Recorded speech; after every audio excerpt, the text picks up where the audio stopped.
Hello everyone, welcome back to Sulekha Physics classes. It is the most easiest way to learn all the concept of physics through this class. Hope you all are doing well, and today I am going to teach you a very small topic that is left in this chapter of wave optics, that is difference between interference and diffraction. We already discussed about interference and diffraction in details. What is interference, what is different types, what type of interference fringes are formed, what are different conditions for bright and dark fringes, everything in detail. And also about diffraction, what is diffraction, what are different types, then how diffraction pattern is observed on the screen, what are different conditions for bright and dark fringes, everything in detail. Now today I am going to discuss the difference between this interference and diffraction, right? So first difference is, you know that interference is the result of superposition of light coming from two different wavefronts. Okay, you must remember that in case of interference there are two coherent sources. Suppose there is one source and two coherent sources are produced with the help of this one source, so that these two sources are coherent sources, S1 and S2, and here there is a screen, and this source S1, there is wavefront, this source S2 also emits wavefront, and there is a superposition of these wavefronts on the screen and interference fringes are formed, right? So it is a superposition of light coming from two different wavefronts from these two different coherent sources. But here it is also superposition of light waves on the screen, but there is a slightly difference between this interference and diffraction. Here there are two different coherent sources, two different sources, so two different wavefronts are there. But here there is a source, and with the help of a convex lens we produce parallel rays, right? And then there is a slit here, opaque aperture is there, and you know that what is diffraction? Bending of light. Okay, so at the corners light bends through some angle. Here there is a screen, and again with the help of one convex lens of larger focal length we focus these diffracted rays on the screen at some point P, suppose. Okay, so in this one there is only one source, there is only this one wavefront. Okay, but what happened, each point on this primary wavefront acts as a source of secondary wavelets, right, according to Huygens theory. So here there is a superposition of different wavelets from the same wavefront. So one very important difference, that here same wavefront, right, but here two different wavefronts, superposition of two different wavefronts. Here superposition of light from different parts of the same wavefront. I think it's clear, first point. Again, in case of this interference pattern, here I already told you that two coherent sources are required. Coherent sources are those sources which have constant phase difference between them. So two coherent sources are required. But in case of diffraction, no need of coherent source. Coherent sources are not necessarily always required. Okay. Now next, number 3 point, interference fringes are of same width. It means all bright fringes and dark fringes are of equal width, equal spacing, right? Just we draw the different interference pattern like this one. Where I draw? Okay, like this one. Okay, this type.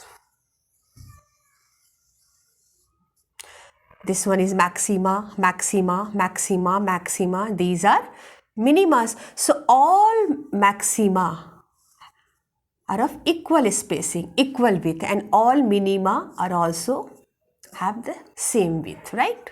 All minimas. So all interference fringes are of same width. It means all bright and dark fringes are of same width, equal width. But in case of diffraction, what happened? What type of diffraction pattern is observed?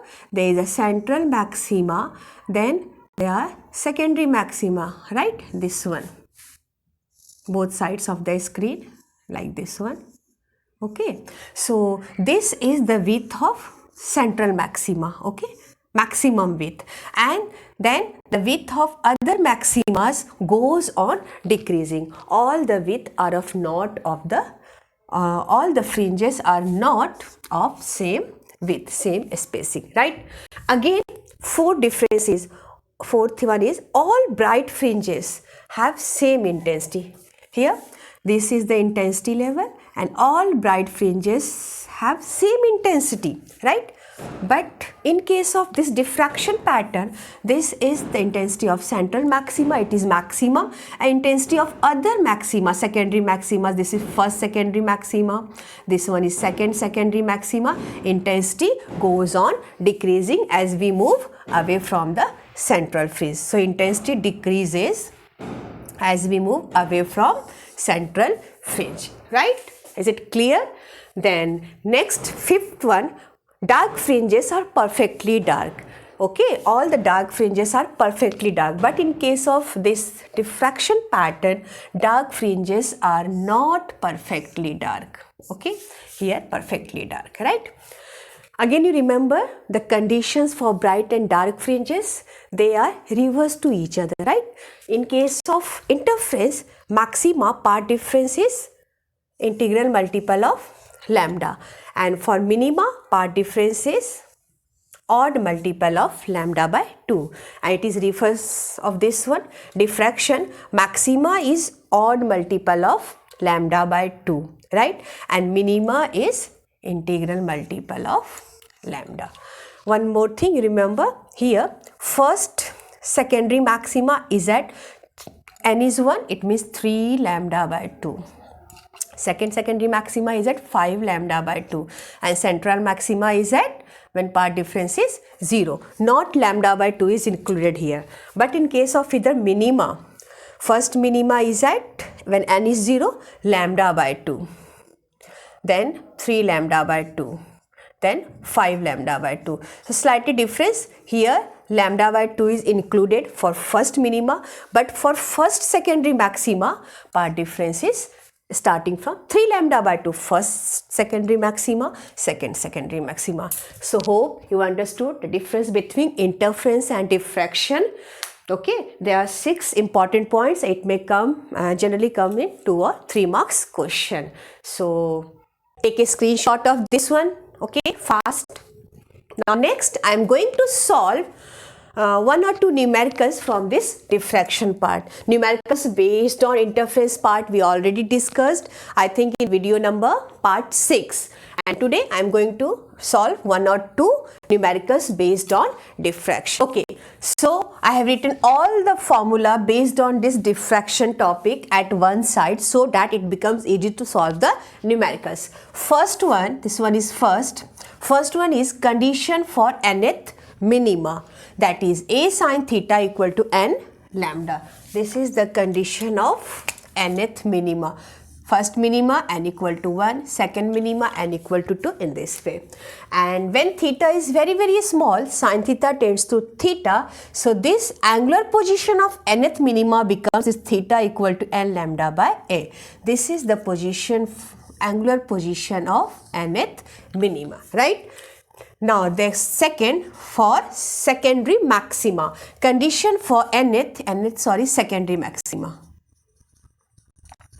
Nth secondary maxima is a sin theta equal to 2n plus 1 lambda by 2. And in the same way, angular position of secondary maxima from here, when theta is very small, sin theta tends to theta, then this theta becomes twice n plus 1 lambda by 2a. This is the angular position of secondary maxima. First secondary maxima n equal to 1, second secondary maxima n equal to 2, in this way. Then next, third one, total angular width of central maxima. You know na, suppose this one is diffraction pattern of both sides increasing, decreasing this distance, right? So this is the angular width, right? At which position central maxima is spread. So that total angular width of central maxima is given by theta. This one is diffraction pattern, right? Theta this side and theta this side, both sides rays bent, right? So 2 theta is the total angular width of central maxima, right? And this is given by 2 theta equal to 2 lambda by a. You must remember this one. Total angular width of central maxima. Then linear width, to which position central maxima spreads on both sides of the screen. Suppose this is a screen, okay, and central maxima is at this position. Up to this position central maxima is there. So these are linear width and this one is angular width, right? This is center of the screen. Okay, this 2 theta is angular width and this up to which position central maxima spreads from this to this, then minima intensity decreases. So this one is linear width, right? And this linear width is twice of beta. It means beta are not equal to twice beta, means beta is linear width of secondary maxima, and this central maxima width is greater than other secondary maxima. Width of central maxima is maximum in case of diffraction pattern. It is given by beta not equal to, it is twice of linear width of secondary maxima and equal to 2 lambda capital D by small a. Capital D is the distance between source and screen and a small a is the width of the slit, right? So we have to use all these formulas. So I have written at one side. You must remember these formulas. Okay, now I am going to start first question of this one, right? First question number 1. Microwaves of frequency 24,000 megahertz. 24,000 megahertz frequency is given, are incident normally on a rectangular slit of slit width 5 centimeter, right? So 24,000 is frequency of this microwave, nu equal to 24,000 megahertz, and it is incident normally on a rectangular slit of slit width 5 centimeter. It means slit width A is 5 centimeter. Calculate angular spread of the central maximum of the diffraction pattern. Angular width of central maximum means this twice theta. You have to calculate this one twice theta angular spread, right? So how you calculate? You have to use this formula, 2 theta equal to 2 lambda by a, right? This angular spread or angular width you can write, total angular width, this 2 theta equal to 2 lambda by a. A is given, it is in centimeter. You must convert this, all these in the same units, right? So this one is megahertz. Megahertz means 10 to the power 9 hertz. So 24 here 24,000 into 10 to the power 9 hertz. So it becomes 24 into 10 to the power 12 hertz. It is frequency, right? And this one is centimeter. You must convert this one in meter. So 5 centimeter equal to 0.05 meter, right? Now first you want lambda. What is wavelength? You know the formula for wavelength, relation between wavelength and frequency. What is that? Nu equal to C by lambda. So from here lambda becomes how much? C by frequency, right? So you write C by frequency in place of lambda. So angular width 2 theta equal to 2, lambda is C by nu. So C by a nu. C is the speed of light. So you just write 3 into 10 to the power 8 meter per second. A is 0.05 into this frequency 24 into 10 to the power 12 hertz, right? Now you solve this one. It is angular width, so its unit is must be in radian. So after solving this one, you get half radian, right? Or you can write RAD also. So angular position is given by half radian. Okay, so it's very simple. You must remember these formulas and simply apply this formula in the numericals. Here frequency is given, slit width is given. You have to find angular width by using the formula 2 theta equal to 2 lambda by A. Okay. Okay, note down. Okay, now question number 2. A slit of width A is illuminated by red light of wavelength 6500 angstrom. Wavelength is given 6500 angstrom means 6500 into 10 to the power minus 10 meter. Then for what value of A will the first minimum fall at an angle of diffraction 30 degree? You have to calculate for first part what value of A. You have to calculate the slit width for the first minimum, right, at an angle of diffraction 30 degree. It means theta is 30 degree.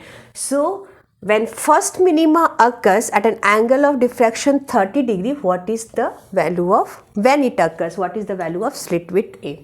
And in second part, the first maximum fall at an angle of diffraction 30 degree. In second case also you have to calculate A, but at that time first maxima occurs at an angle of diffraction theta equal to 30 degree. So you have to just apply formula for condition for maxima and minima and just solve it. So first formula I have written condition for nth minima, A sin theta equal to n lambda, but here I want condition for first minima. So you put n equal to n 1, you get condition for first minima, A sin theta equal to n is 1, it means lambda, right? Now you have to calculate A equal to lambda by sine theta.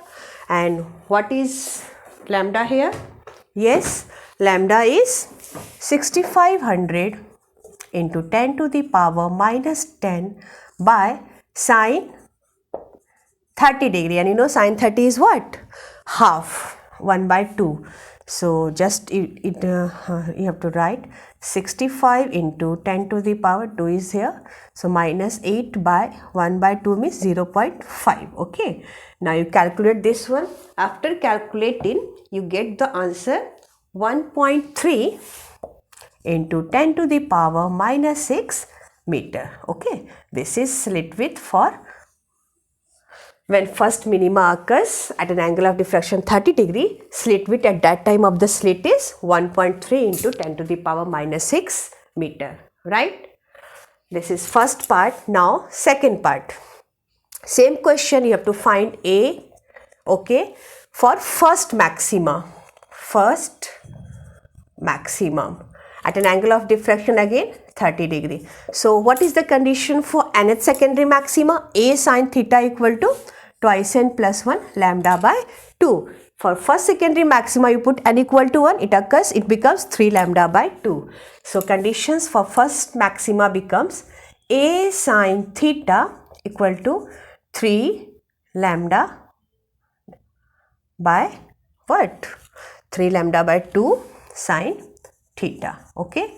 Now you simply put the value, 3 by 2 is here, lambda is again 6500 angstrom 10 minus 10 by sine 30, and sine 30 is what? Sine 30 becomes here half, 0.5. Okay. So you just calculate this one. After calculating you get 1.95 into 10 to the power minus 6 meter, right? This is the width of slit when first maxima occurs at an angle of diffraction theta equal to 30 degree. So it's very simple. Question is very lengthy but solution is very small. Okay, just apply the condition for first minima and first maxima. First minima occurs at A sin theta equal to lambda and first maxima occurs at A sin theta equal to 3 lambda by 2 sin theta, right? And you just solve this one. Okay, note down A. So hope you understood all these things, how to solve numericals based on diffraction. With this, I am going to end the class. Okay students, till then keep revising and stay tuned with this channel. Bye bye and take care and wait for the next videos. Thank you.